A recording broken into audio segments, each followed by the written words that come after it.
top 8. He's also got a couple top 8s in the Star City circuit. So you guys might be familiar with his face. He is playing Solar Flare, and he was very happy with his deck choice coming in. And obviously, it's serving him very well right now, as it looks as though he's going to be playing for top 8 right now.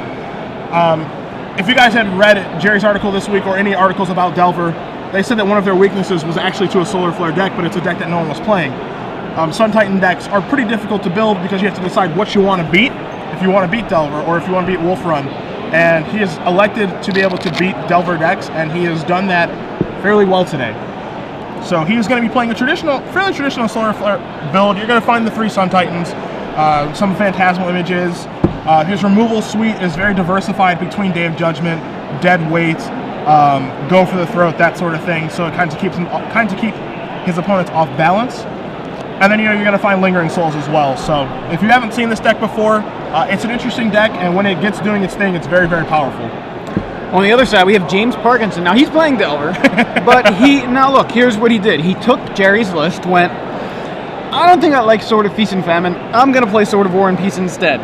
And then he looked at the sideboard and went, amass the components. What is this crap? I'm playing Day of Judgment. And then that was it. That was what he and those are his changes. All right. He's like, I'd rather have Day of Judgment than amass the components. I'd rather have War and Peace over Feast and Famine. But otherwise, this list looks nice. So, and to be fair, I mean, obviously the changes have served him well because he's here in round 10 playing for top 8. Now, on Michael's side, because he's playing Expert Control, walking into this round, this is exactly what he wants to be paired against. Coming into the tournament, this is what he wants to play against. So, he's gotten his ideal pairing. He needs to beat this deck one more time to make top 8 of this tournament. So, if he does exactly what he's supposed to, and his deck does what it's supposed to, then we're going to be there. Did you see that? I did see that guy. He's breaking the fourth wall. In the background. He's flexing now. He's flexing again. That's good. I like that. This is fantastic.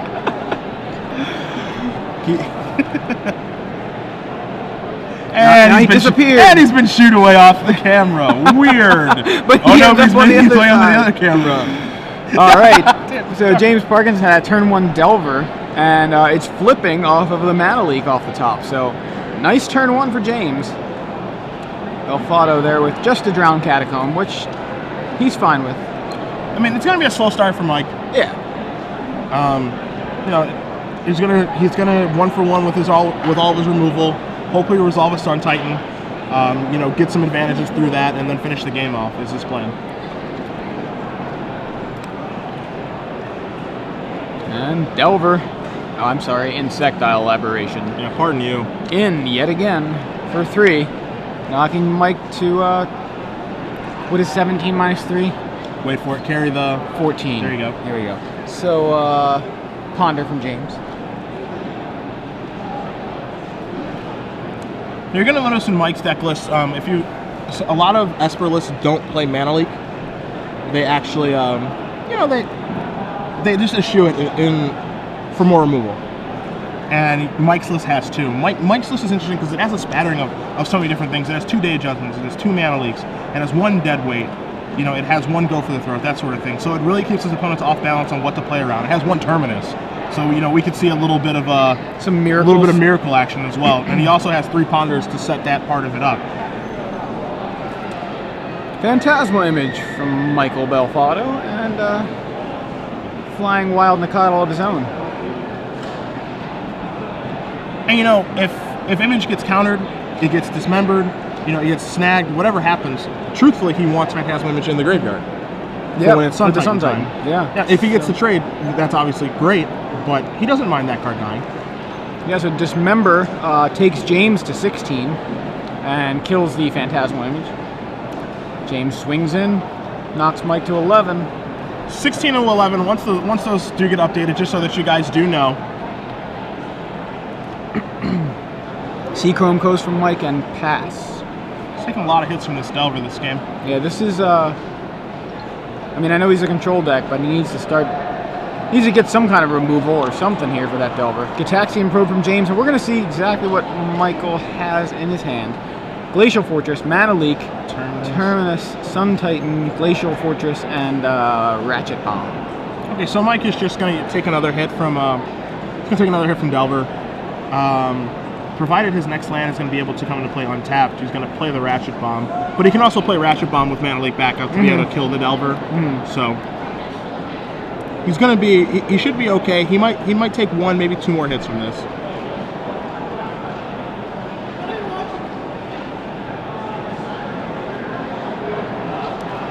Yeah, it's unfortunate he has no basics, so those Glacial Fortresses both come into play tapped. Yeah. Until he sees a basic land. Looking at Mike's deck list, to turn those Glacial Fortress on, he does have 3 plains, 2 islands, and 2 Evolving Wilds to turn those on. So it will be live. Goes to 8 from the Delver. What did you draw? Glacial. Plays Glacial Fortress. Looks like he's just going to play Ratchet Bomb here with Mana Leak backup. Seems fine. If you look in James' hand, you're gonna see 2 Mana Leaks there. So it's gonna be a fight. Well, James can't fight back because he doesn't have the mana to pay to play the second Mana Leak.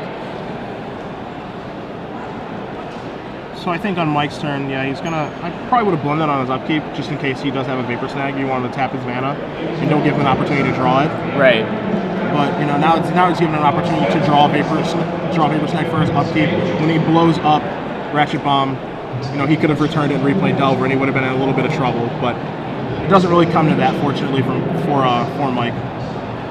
Geist of Saint Traft. So we really need an untapped land for the Sun Titan to come into play. And it looks like it was not the miracle that Michael was looking for.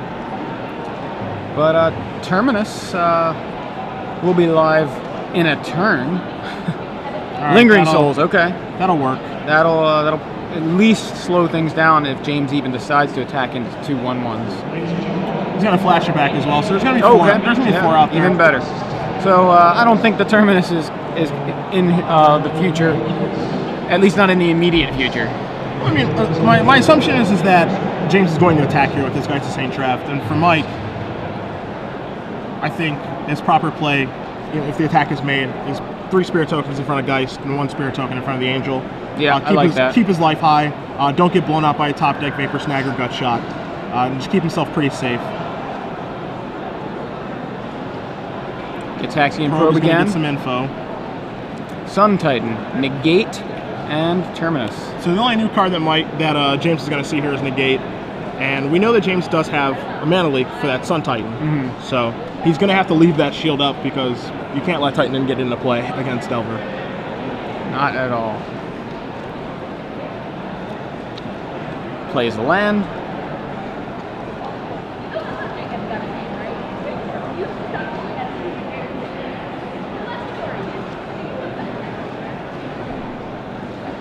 Swings in with Geist. So here's the attack that we thought was going to happen. Angel is looking very pen cap-ish. And all 3 there. Okay. And the exact block that we predicted. Okay, a real Angel now. Now what kind of sucks for Mike is that James drew the 4th land off his Gitaxian Probe. We know James has a Restoration Angel in his hand. So, you know, Mike would have done something to the effect if he had 3 lands of, you know, maybe I can wait for the Sun Titan. Oh, never mind. Okay. Wow, so Geist number 2 from James resolves. I did not expect him to do that. And because he could have played the Restoration Angel Mana Leak game. Yeah, so what's interesting here though is that James let himself get into a situation where Sun Titan resolves. Sun Titan brings back Phantasmal Image to copy the Geist here, and there goes the Geist. That should have been really obvious to James because that image was in the graveyard. The Sun Titan he knew about. It was almost like, you know, he just completely forgot about it. And he has a Vapor Snag in his hand as well, so now he didn't bounce it in a turn either, so I just feel like he's just losing like a lot of value. That being in play doesn't matter all that much. Not at this point. There's nothing to equip it to. So Sword of War and Peace from James, but that's all he can muster and passes back. I mean, I could be wrong that he doesn't have Restoration Angel and Mana Leak in his hand, but I'm almost positive those are the 2 cards in his hand. So, and now he's getting an attack. So he's going to attack. Vapor Snag is not going to do much if Michael has a... Yeah, so Image comes in, copies Sun Titan. And now we're going to try to cast Vapor Snag. You probably should have done that before the attack. that's getting we have a negated, negate. which we knew about. Yeah. James lines this game. James is running right into Yeah. what Michael's setting up. So Ratchet Bomb now comes into play off of the Phantasmal Image copying Sun Titan. So Michael Belfatto with 2 6/6s, a Ratchet Bomb, and a Spirit. Now, by all means, if I'm wrong, I'm more than happy to apologize. If there's no Restoration Angel there, then everything I'm saying is completely irrelevant. Are you talking about in James's hand? In James's hand, but I was almost positive. I haven't seen it yet, so okay. I'm not saying you're wrong. I'm just saying I haven't seen. He's not really letting us see. In any hand. event, if he didn't have Restoration Angel, I'd much rather leave a Mana Leak at that point. Anyway, I can't let Sun Titan get into play. Yeah, that's the thing that shocked me is that okay, I knew we expected the attack and the block with the Geist situation, right? So, and that happened. What surprised me was Geist number 2. So Forbidden Alchemy resolving here for Mike. Yeah, his hand is Mana Leak, Restoration Angel, Vapor Snag. Yeah. So Geist number 2 let Sun Titan resolve, getting Phantasma Image to just kill his Geist. It was just completely like a pointless Geist. And I think, obviously, I'm sure James wouldn't argue that point. I think he just made a mistake. Yeah. All right, so Ponder now from Mike. So now Mike, at this point, he just has to defend himself from basically, he's basically in the driver's seat. He just needs to not die. And I don't know what James can do here. He can Vapor Snag something, but he's at 4 here. 2 triggers on for Sun Titans. Gonna bring back. And he just concedes. Scoop him up. Brings back some lands off of the that got ditched off of the Forbidden Alchemy, I presume. Yeah. So I think he knows he screwed up. Right. By that side right there. He let the Sun Titan in. That was all it took. Sun Titan gets its foot in the door and just comes in and wrecks the house. Yep. That was what happened. So Mike is up a game and looking at his deck list, or looking at his sideboard, excuse me. He has 3 negates in his board, which are going to be pretty good, depending on if James does have Dissipates. Do we see any there? No Dissipates. No Dissipates, okay. It's still a fairly good card for winning counter wars, obviously, but not as good against Jerry's list as it would be against some other lists. He has 2 Terminuses. He has 2 Terminuses in the sideboard, which have the potential to be pretty good, because he has Ponders in his deck, so he can really set those up. A Liliana in the Veil, which I expect him to bring in to be able to handle Geist, to kind of mess with James's hand, that sort of thing. Mike wants cards in his graveyard anyway. 2 Timely Reinforcements could be fairly good just to keep his life total high, delay the game longer, that sort of thing. Divine Offering that we've talked about all day of hedging your bets against equipment. Yeah, just in case, right? Potentially a Consecrated Sphinx as well. One card that I don't think will be coming in is old Gristlebrand in his sideboard, which I love. So, yeah, this is interesting because James has to figure out what he wants his deck to be here, because he's got he probably brings in 3 Phantasmal Images. Even though the thing is though, like that's even a scary proposition, because that just means that Mike resolved Sun Titan, which is just, you just don't want that to happen. Yeah. If you're copying something, that means that the guy that you don't want in play doesn't play. Right. I mean, you've got Consecrated Sphinx. You can become more like the control deck you're facing, but you're boarding into it, and they already are that control deck. I feel like you can basically become, something close, but it's not going to be as good as the control deck it's already built to be a control deck. So it's tough to decide that that's what you want to do. I think you bring in Day of Judgment because, in case a Sun Titan ends up resolving, you would like some sort of answer that gets rid of it and not just copies it. I think in James's spot, because he doesn't have Dissipates, he can't play a pure control role like he would normally want to. He doesn't have the counter magic to be able to do that. So for role assessment purposes, I think him boarding into a control deck is not going to work out very well. So I don't think that he should board into a control deck. I think he should still just stay fairly aggro control. Get his beats in, get his guys in, and then hopefully have a leak to counter a relevant spell, that sort of thing. I don't think trying to out-control the Sun Titan control deck is going to work out favorably for him, only because he doesn't have Dissipate. If he had access to the counter spells and Snap Pass during Dissipates and countering his relevant Sun Titans, then that would work. But the way that his deck is built for this particular tournament, I don't think that's an option. Yeah, I mean, I could see him bringing in the Consecrated Sphinxes. Seemed like a nice reasonable card to get into play and hopefully just get some card advantage off of it. But again, he doesn't really have any threats that are that difficult to deal with either. You know, it's not like he's got something like Sphinx of Chloral or something. You know, he's got Geist of St. Traft, which Michael has covered every which way with Phantasmal Images and Sun Titans. How many? Does he have any more images in the board? No more images in the board. He's just got 2 in the main deck. Okay. So maybe it's not as easy to answer Geist as I thought, but he does have a Liliana. That's true. Yeah, we keep doing this somehow. I don't know why. I mean, it's you and me both. Is that what it is? Okay. Yeah, somehow Cedric and I keep moving the table that we're sitting at, and it's Joey. It's definitely me. Joey. It eventually starts to cover the monitor, the bottom of the monitor, and we can't see what's going on, and we don't realize that we moved the table until that point. Yeah. Like, what's in the graveyard? And we're all leaning over the table. So I won't take the blame for anything ever. Ponder from James. It's your fault that James messed up last game, actually. Why? I just figured that was the one thing that you did trying wrong. to send telepathy his way. Something got mixed up in that telepathic I thought he had connection. it for sure.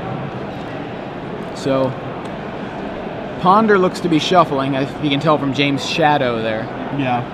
AJ Kerrigan mentions that that James may have had double snag when he first attacked with Geist, so he could have double snagged tokens, like snag one, snag the other. That would have saved the Geist and held up Mana Leak for the Sun Titan, which would have been pretty much guaranteeing him a win. But he didn't do that, and we're in game 2, and Michael is up a game, by the way. Jeremy. Just thought I'd mention. Ponder number 2 from James, and again, looks like a shuffle. He is not happy with his hand and not happy with the top of his deck. It's rare that I see 2 shuffles from a Ponder. I'll be honest. Cable Guy keeps mentioning that Turbo Fog beats Delver, but I've yet to see a Turbo Fog deck on camera. But in theory, I can see how that could work if you get the deck built and running correctly. I could see, stopping aggro in its tracks is something Turbo Fog's typically good at. So that is true. That is true. So we're pondering away. He's through 3 ponders right now. Yeah, well, that's all James has done. So he's getting himself set up. Hopefully, 2 of them he's shuffled with. You know what I mean? He's just drawing off the top of his deck like it's a fresh turn. Yeah. Ratchet Bomb. Open Series competitors, if you feel James and Delver of Secrets. Top 8 with a submit. Now see when I see that he boards it and bring it up to the open stage. Terminus on the top. My 1-drop for your 1-drop. When I see that he boards in a Ratchet Bomb here, I think that shows. You worry a little bit. That shows a sign of just the misassessment of his role in the matchup. So, like, what is he Ratchet Bombing away? Because if he's Ratchet, like for example, if something as simple as Delver would have flipped there, and then Delver flips and then Mike plays a Lingering Souls, flashback, Lingering Souls. What are you gonna do? Yeah, you're gonna blow up a Ratchet Bomb and you're killing your own creature. I just don't think that's the way you're going to go about winning. It's controlling his Lingering Souls, that sort of thing. Right.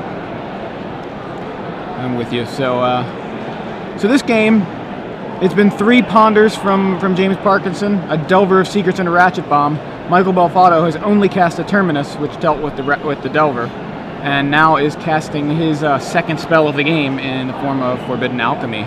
And so we know right now that James has a Restoration Angel in his hand that he elected not to cast on turn 4. And the reason he did that is because Michael showed him Mana Leak in game 1. And he only has 2 Mana Leaks in his deck. So he's playing around a card that really isn't there. And by playing Restoration Angel on his main phase, he's going to open himself up for now he's like naked. It's just open up for all the removal now. He can't counter any of it. And if his removal is sorcery speed, it's going to die. Yeah. So that's part of the power of only having a couple Mana Leaks in his deck. He's thinking about a card that really he doesn't really need to play around. It's just 2 of the 60. I love that. The misers kind of like a one of mental misstep. Yep. Kind of thing. So Restoration Angel does resolve from James, and now Michael, while Michael's tapped out. And if you look at Michael's hand, he actually does have one of the Manlinks in his hand. So it was correct to play around that card. But now, a card that should almost never be hit by O-Ring is about to be hit by O-Ring. Yeah. So.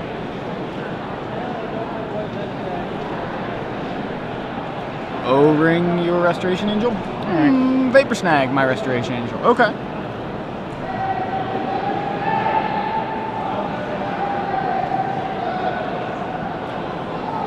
Gets Axiom Probe, and he's going to see Mana Leak, Day of Judgment, Phantasmal Image, Dissipate, and Lady Gaga herself. Oh, I like that. Elish Norn. She looks like Lady Gaga. She does. I mean, I could totally see Lady Gaga walking around. Somebody needs to send her that card, and she'll probably perform it at the next Grammys or something. Yeah, it's she'll look in that in a costume that looks like that. I mean, she's not above that at all. I think she'd get some inspiration from it, honestly.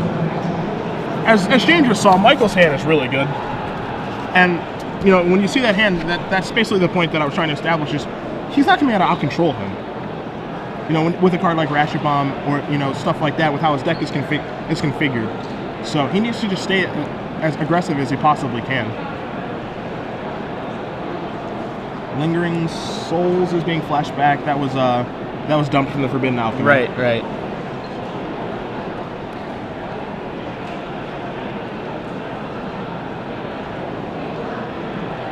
So the way that O-Ring works, it comes into play, and when it comes into play, you choose a target. And it was at that point that James bounced his Angel. So you can't choose another target. For O-Ring. You can't exile the Ratchet Bomb. Just some responding to some Twitter comments, clarifying. So there was that Mana Leak for one of those Restoration Angels. I believe James has a second Restoration Angel. He does have a second Restoration Angel, along with 2 Mana Leaks, and I think the other card in his hand is just the third Restoration Angel. So he's got plenty of them. Right. Can't get one to stick. 2 spirits into the red zone. Mike has gotten himself very safe with the Dissipate now, because now he has a Dissipate that he can pay Mana Leak for as well. Yeah. So he's gotten to that phase of the game where dissipating is just something that's very, very safe for him. So James is going to start using Moorland Haunt. Although I don't think he even has any other targets for it besides that one Restoration Angel that he removed just now. Oh, no, the Delver went to the bottom from Terminus. So I'm very interested to see what James's plan is with his Ratchet Bomb. James goes into the red zone with his Spirit. Oh, finally drawing some blood from Michael Belfatto. It's rare you see the control deck with the life advantage against the aggro deck this early in the game. I'm not sure if you saw James's hand, but he has a Sword of War piece in his hand. Okay. So I assume he's going to cast a Restoration Angel here just to get that Dissipate out of his hand. Yeah, so Restoration Angel. Now, Michael, is he going to bite? You know what I mean? Is he going to go, this seems odd. Yeah. He knows I have a Dissipate, and he sees that I have, well, obviously Mana Leak's irrelevant because James doesn't have the... Oh, so he let it resolve. Yeah, he doesn't bite. Sure.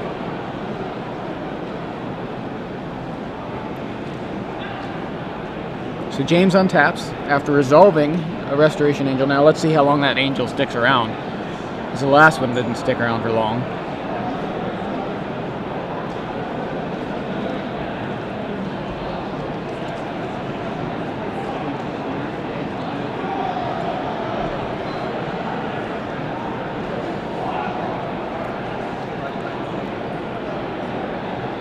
So we said about how much Delver was here today. And I just wanted to say, Tony Payton, I believe you are correct. There has not been a single match that has not featured Delver in some way. He's 100% correct. Yeah, every match we've had has featured at least one Delver deck. So that's just the prevalence of that deck in this metagame today. It's the nature of the beast. Yeah, but you get to see a lot of decks trying to beat Delver, and we've seen a couple decks do it. And here Michael Belfatto is in good shape. He's up a game, and he seems to be in relatively firm control of this game. Does take a hit from a Spirit and a Restoration Angel, but that's just fine. He's a control deck. That's what control decks do. Yep. Just use your life Take some pain. Use your life total as a resource. He's pondering right now. doesn't look like he's too thrilled with what he's got. There's a little bit of movement there. I don't want those cards of the plains, so I can't really tell if he's too thrilled. Okay, he's gonna put that one for what he's gonna draw. So he's gonna keep it. I think he's might. Okay, so just one is gonna get on the offensive. So it looks like James's hand is Mana-Leak, Sword of War and Peace, and was that Divine Offering? That was Divine Offering, yeah. Okay. To Michael's hand that we really don't know too much of. I know we had a Dissipate, some other cards, a Dissipate and a Phantasmal Image. Yeah, otherwise he's an Elish Norn. An Elish Norn, yeah. So now Lady he's gonna Gaga. Okay. So you gotta lose your own spirit too. You gotta lose your own spirit too, my friend. Yeah, there we go. Ratchet Bomb would be very good if it just hit your opponent's stuff. Yeah. And Geist of St. Traft off the top for James. That kind of changes some things a little bit. Yeah, in with the Restoration Angel. And knocks Michael to 12 if the life totals are correct. They can do some interesting fighting now. I still don't think he needs to make a move. I think he can keep his shields up. Leave up Restoration Angel, double Mana-Leak. I don't think there's any reason to play Geist. Yeah. And go for the throat on Restoration Angel. And Angel loses her throat to a vampire.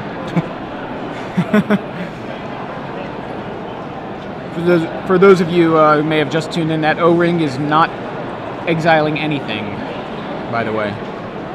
It's just sitting there. It targeted a Restoration Angel. Angel got Vapor Snagged in response. So Lingering Souls is going to present another clock from Michael, and he's going to leave that Dissipate shield up again.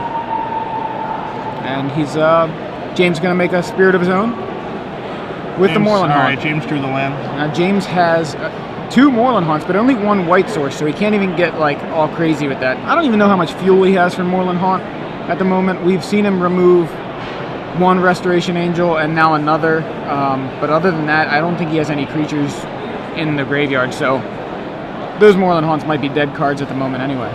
Might just be colorless producers, you know? Provided that Michael does not have his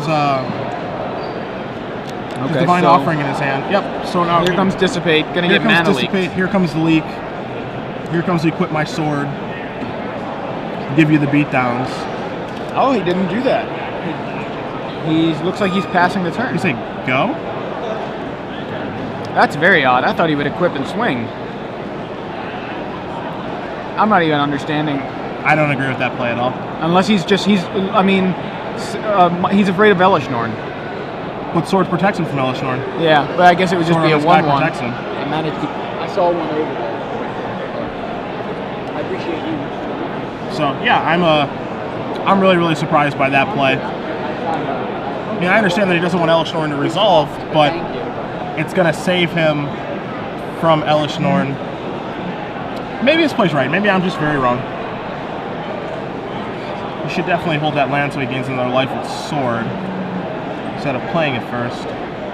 That I am sure about. But he gets his hit in. He's through the Elish Norn part of the game, but he is without Mana-Leaks now. And I mean, Michael still has some action, so I mean, things aren't all bad for Michael here. But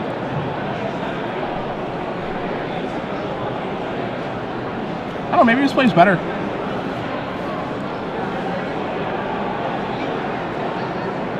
And there's Geist. So I think he played it safe there against the Elish Norn. Yeah. And, set himself up to be able to counter it. It's kind of strange because, like, if he's not equipping and attacking, then on Michael's side, like, what do you think he has? He can only have one thing. Yeah, that's true too. I mean, unless he was just assuming that he was bluffing because he had just cast a Mana-Leak. I don't know. On Michael's side, I don't think you can just jam Elish Norn right into his Mana-Leak. I mean, there's no other card that he can have. So. Yeah, I mean, Day of Judgment from Michael. Alright. So Ghost Quarter's not going to do anything. I'll take that back. He is going to get Lingering Souls, I think he's looking around for. Oh, okay. Oh, he's got Unburial Rights. Rights. Didn't see that. Must have been dumped from the Forbidden Alchemy. Yeah. And Elish Norn has hit the table despite James Parkinson's best efforts. And not only that, but Michael cast a Day of Judgment that turn too. Yeah. It's just like ridiculous. Clears the board and then plays a ridiculous bomb. So Gitaxian Probe's going to show us Terminus, Planes, and Phantasmal Image. So interesting that he decided to play a Day of Judgment when he could have just like I would assume he had that image, right? Why not play Phantasmal Image? That kills the Geist. Then Unburial Rights the Elish Norn and save the Day of Judgment for later. You know, Yeah. I mean, unless he's for some reason wants to save the image for Geist number 2. That's, I guess, but Geist number 2 is never going to live unless the Elish Norn dies. Yeah. So that's a weird decision. I mean, he's just saving his. I guess it's a matter of, do you want to save your Day of Judgment or do you want to save your Phantasmal Image? Sure. So, Okay. I would have probably gone with the image plan first and save the Day of Judgment as like a oh crap, I'm in trouble. Yeah. You know, things went wrong. Yeah, I need to save something's myself. wrong here.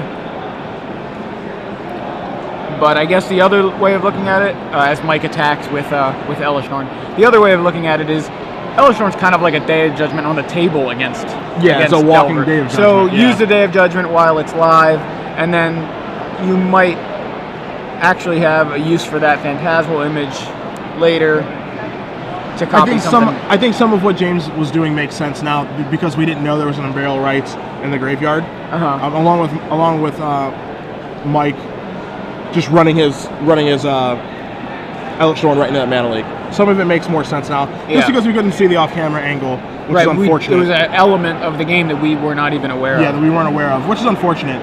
I mean.